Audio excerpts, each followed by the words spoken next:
I'm here at Latinga, where MSU researchers are putting edible weeds on the menu. And although they can be a nuisance, come to find out they're also pretty delicious. I don't call it weeds, I call it a vegetable. Alba Jeffries owns a Latinga Mexican restaurant in Bozeman that was chosen to participate in an experiment conducted by MSU researchers, cooking with purslane, a common weed that many farmers spend time trying to get rid of here in Montana. But where Alba is from, they just eat it.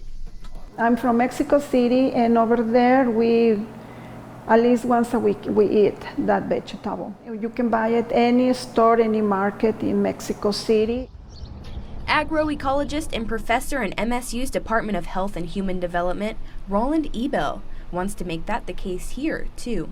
Most farmers don't know which precious plants actually are growing on their farms as weeds, and we want to educate them on that. Ebel says establishing a market for edible weeds like purslane would create new revenue streams for farmers. But it's also going to benefit consumers, of course, here by diversifying our diets here in Montana.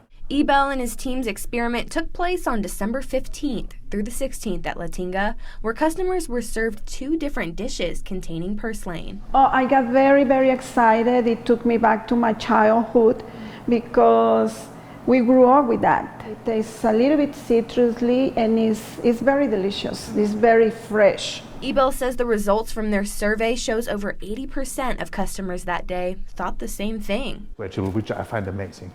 But Ebel and the rest of his team's work is far from over. In the future, they plan on partnering with other Bozeman restaurants to expand their studies on purslane and other edible weeds. But to Alba, they're just vegetables, and she plans to keep these dishes containing purslane on the menu at Latinga. Yes, absolutely yes. In Bozeman, Jolie Salee, MTN News.